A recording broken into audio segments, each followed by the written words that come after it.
안녕하세요, 오토카메가진입니다. 오늘 정말 오랜만에 쌍용 소식을 전할 텐데요. 사실 쌍용 전기차 코란도 이모션의 얘기를 준비하던 중 스포티지 공개, 소렌토 공개, 산타페 하이브리드 공개, 소렌토 하이브리드 공개까지 연달아 이슈들이 터지면서 코란도 이모션은 내가 할 수가 없는 팔자인가 보다 하고 쥐지칠 때쯤 언제나 쌍용하면 생각나는 대표 SUV 무쏘의 환생 버전인 J100 디자인이 해외 자동차 전문 매체인 카스쿱스에서 예상 디자인을 공개했습니다.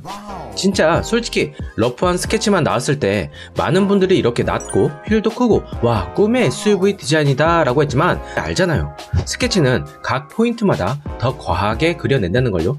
역대 최악의 디자인으로 뽑혔던 로디우스 디자인 역시 러프한 스케치에서 멋진 쿠페형 SUV로 선보였기에 스케치는 좀 걸러야겠다라고 생각을 할 때쯤 디자인이 공개된 터라 보자마자 이거다, 현실적인 디자인이라고 바로 생각을 했죠. 우선 스케치 버전과 이미지로 공개할 때 솔직히 무쏘의 헤리티지보다 기존 코란도의 모습과 무쏘의 모습을 혼합하여 두 차량을 그리워하는 소비자들을 현혹시키겠다 이런 것 같았어요. 왜 그러냐? 자, 쌍용에서 디자인 공개할 때 내놓은 전면부 모습을 보면 그 답이 나오는데요.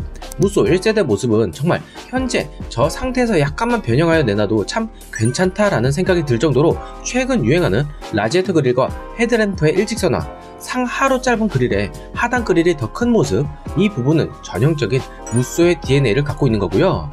다만 그 전통 무쏘의 후속이라고 하기가 그런 게 헤드램프에서 휠하우스로 이어지는 바로 이 부분, 무쏘는 좀 루즈하게 내려온 반면 코란도는 방향 지지등 때문에 더 양옆으로 나온 모습이죠. 볼륨이 더 큰 모습이에요. J100 디자인을 보면은 그런 모습이 보입니다. 그리고 헤드램프에서 본넷으로 올라가는 그 캐릭터 라인, 아마 저 부분에 따로 흡기를 장착해서 디펜더처럼 도화 능력의 극대화를 이룰지 어떨지는 모르겠으나 공개된 디자인에서 기능적 요소가 보이죠. 디자인에서 솔직히 디펜더가 레트로 디자인을 재해석한 것처럼 재해석하는 방향을 디펜더에서 많은 영감을 얻은 모습이죠. 특히 도화를 위한 상하로 짧은 라지에터 그릴과 하단 강화 플라스틱으로 덧댄 범퍼 라인 및 하단 그릴, 전면 하부를 감싸는 스키드 플레이트 부분 및 루프 라인을 따라 연결되는 C필러 라인까지 많은 것들을 참고 및 벤치마킹했다고 볼 수가 있습니다.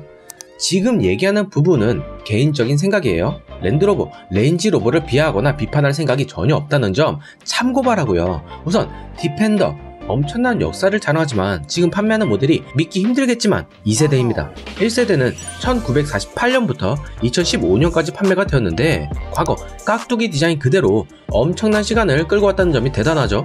랜드로버 자체가 차체 바디를 굉장히 길게 끌고 가는 것으로 유명하죠. 게다가 1985년부터 2015년까지 디자인 변화가 크지 않음에도 꾸준히 판매된 점이 더 놀랍죠. 오래된 차체에 에어백이 없는 건 덤이고요. 여튼 디펜더는 농업 및 오프로드 사냥, 비포장 캠핑 및 군용으로 사용된 터라 더욱 단순한 디자인을 가져갔던 거고, 현대적으로 재해석할 때 그 기조를 유지했지만 많은 부분이 바뀔 수밖에 없던 거죠. 그렇다면은 코란도와 무쏘가 퓨전한 J100은 굳이 디펜더의 재해석 부분을 참고할 필요가 있었을까 하는 생각입니다. 물론 공개된 디자인 역시 매우 훌륭하지만 어린 시절부터 갤로포보다 무쏘를 더 좋아했고요. 코란도 1세대 지프 같은 차를 타고 무쏘를 타보면 정말 승용차 탄 기분을 느낄 정도로 너무 좋아했죠. 디자인 역시 단순한 깍두기 모양이 아닌 레인지로버 요토 영상을 띈 것처럼 에어로다이나믹 디자인이 너무 매력적이었고요. 이미 어느 정도 완성된 디자인에서 라지에터 그릴과 헤드램프 부분을 현대적으로 재해석했다면 가로 일자로 연결된 부분에 헤드램프 DRL을 나눠 토 헤드램프를 유지, 주간주행 등과 같이 작동되는 시퀀셜 타입의 방향 지지 등을 가져가고, 무쏘 그 특유의 로커 패널 라인이 하단 범퍼와 리어 범퍼까지 뻗어나가는 연장선에 있는 것을 강조하여 그 DNA를 많이 살렸으면 어땠을까 하는 부분이죠. 특히 무쏘는 본넷 라인이 낮게 깔리면서 그 개슴츠레한 눈을 가진 거기에 차체가 더 낮아 보이는 효과를 보입니다. 애초부터 박스형으로 시작한 브론코, 디펜더, G방향과는 다른 출발선을 가졌다는 거죠. 그릴도 그랜드 체로키나 험머가 연상되는 세로형 그릴보다 코란도와 무쏘에서 쓰던 가로로 뻗어나가는 형상을 하면 어땠을까 하는 아쉬움이 들죠. 그 자체에서 헤리테이지가 묻어나오는 거라 염두했으면 어땠을까 하는 거죠. 물론 저 세로형 6개 판은 마인드라의 세로형 6개 바와 같기 때문에 아직 프로토타입도 나오지 않았고 마인드라에 속하고 있는 상태에서 매각을 추진하는 부분이라 저렇게 할 수밖에 없던 부분 이해를 하죠. 이런 이유들 때문에 디펜더 방식의 재해석이 좀 아쉽다는 점입니다. 그래도 멋있긴 멋있어요. 모 차량에 성형 부작용이 있는 차도 있는데요 뭐. 여튼 이 예상도로 나와줘도 훌륭한 모습일 듯하고요. 휠은 렉스턴 더 블랙 휠이네요. 이제 외형에 관해 하나씩 짚어보죠. 헤드램프는 프로젝션 LED로 갈 것인지, 혹은 위에 상향등으로 놔두고 아래 하향등은 아래 프로젝션 LED 램프 및 그 아래 안개등이 있을 수가 있겠고요. 과거 안개등이 저렇게 컸지만 현재 LED 램프 기술의 발달로 안개등을 오히려 없애고 있죠. 오프로드는 겸용할 수 있으니 작게나마 장착을 할 수 있겠고요. 하단 스키드 플레이트는 상당히 두터운 모습으로 하부를 감싸고 있고, 진짜 T볼리, 중볼리, 대볼리를 만들어서 무덤을 팠을 때와 달리 최악의 상황을 맞이하고 나서야 본연의 길로 들어선 모습입니다. 솔직히 이 와중에 황금 생산 노조의 행태를 보면은 참 안타깝죠. 여론도 많이 기운 상황이고요. 휠하우스는 과거 코란도처럼 상당한 볼륨감을 연출을 하고 사이드로 갈수록 다시 좁아지는 형태인데 탈출각 때문에 어쩔 수 없는 부분일 듯 합니다. 다만 아쉬운 점은 아까 언급했듯이 로커 패널을 좀 더 과거처럼 특색 있는 형태로 했으면 어땠을까 하는 거죠. 리어 부분은 디자인 스케치를 참조할 수밖에 없고요. C필러 연결 형태는 확실히 디펜더를 참조한 듯 보입니다. 그리고 일체형 스포일러에 보조 브레이크 등이 장착된 형식이고, 만약 디펜더를 좀 더 참조했다면 세미 스포일러가 아닌 루프라인에 보조 브레이크 등이 있고 디펜더처럼 투톤을 적용한 모습일 테죠.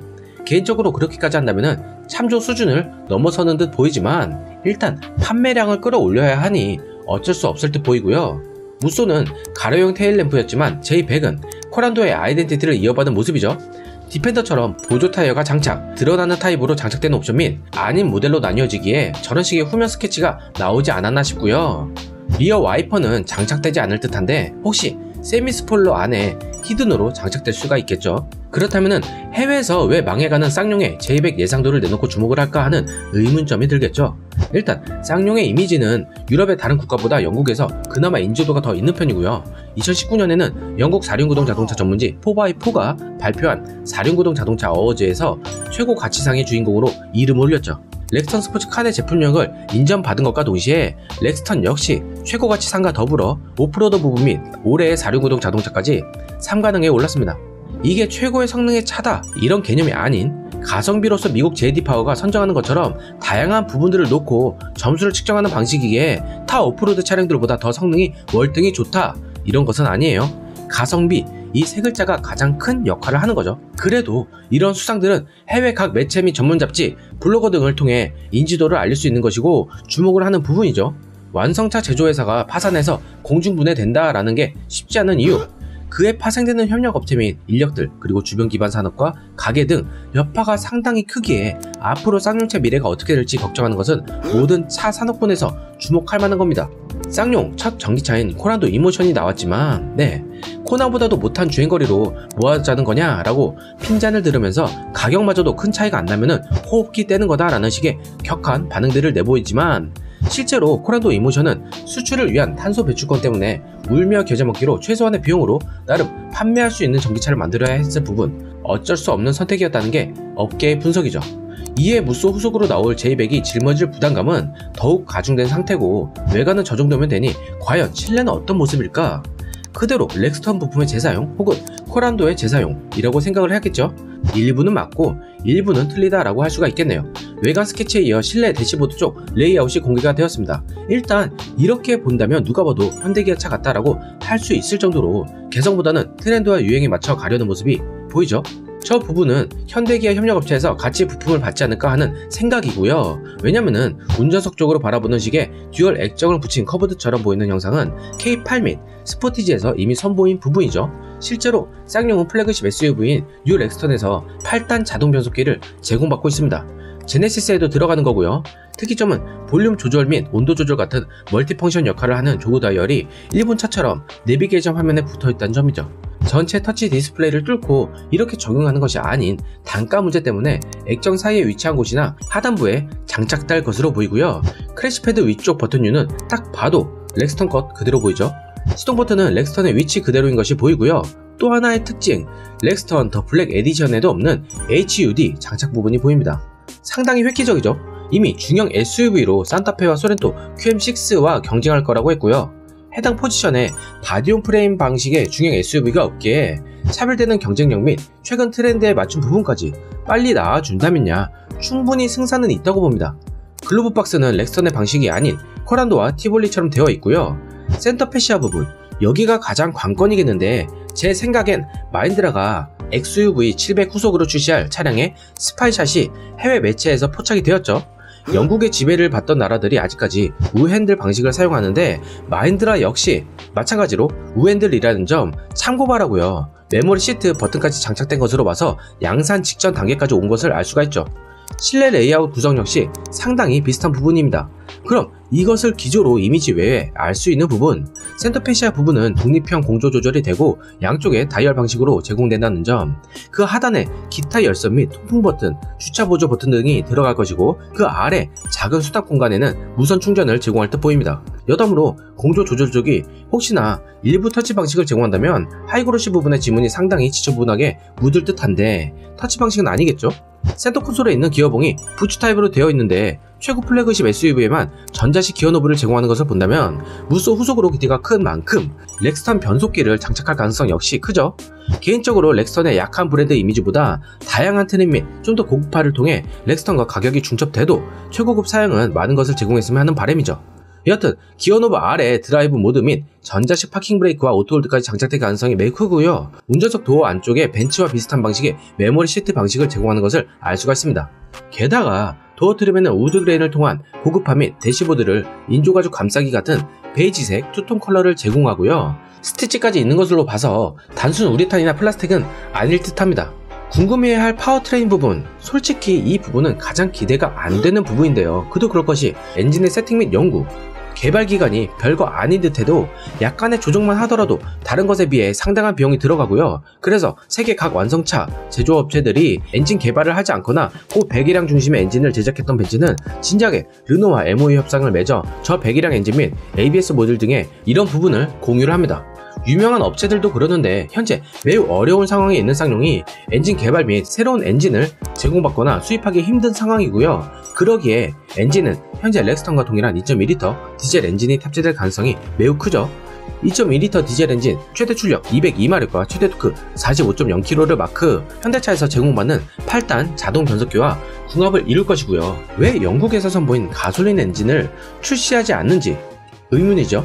만약 무쏘와 렉스턴 연식 변경 때 새롭게 선보일 거라면은 직렬 4기통 2.0L 가솔린 터보 엔진, 최고 출력 225마력에 5500rpm을 마크, 최대 토크는 35.7kg에 1500에서 4500rpm에서 최대 토크를 발휘하는 엔진인데요. 세분화된 정보가 나오면 언급할 테지만 아무래도 보어와 스트로크의 86mm짜리 스퀘어 엔진인데 세타2 터보 엔진과 같은 스펙이고요.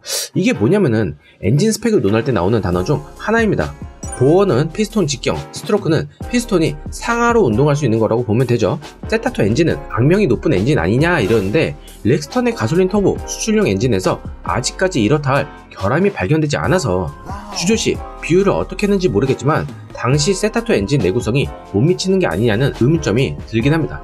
여튼 가솔린 엔진이 나와도 충분히 경쟁력을 발휘할 수 있는데 기존 렉스턴도 그렇고 디젤만 국내 출시하려는지 아쉬운 부분이죠. 디젤이 나와도 산타페와 소렌토 엔진과 출력 및 토크에서 동일하기에 경쟁이 된다고 하지만 최근 국내 트렌드도 디젤보다는 가솔린을 선호하는 성향이 크기에 아쉽죠. 2.0 싱글터보 엔진과 자동 8단 미션의 궁합은 이미 현대가 보여준 사례가 있으니 큰 문제는 안 될 듯한데 말이죠. 네, 오늘 소식은 여기까지고요.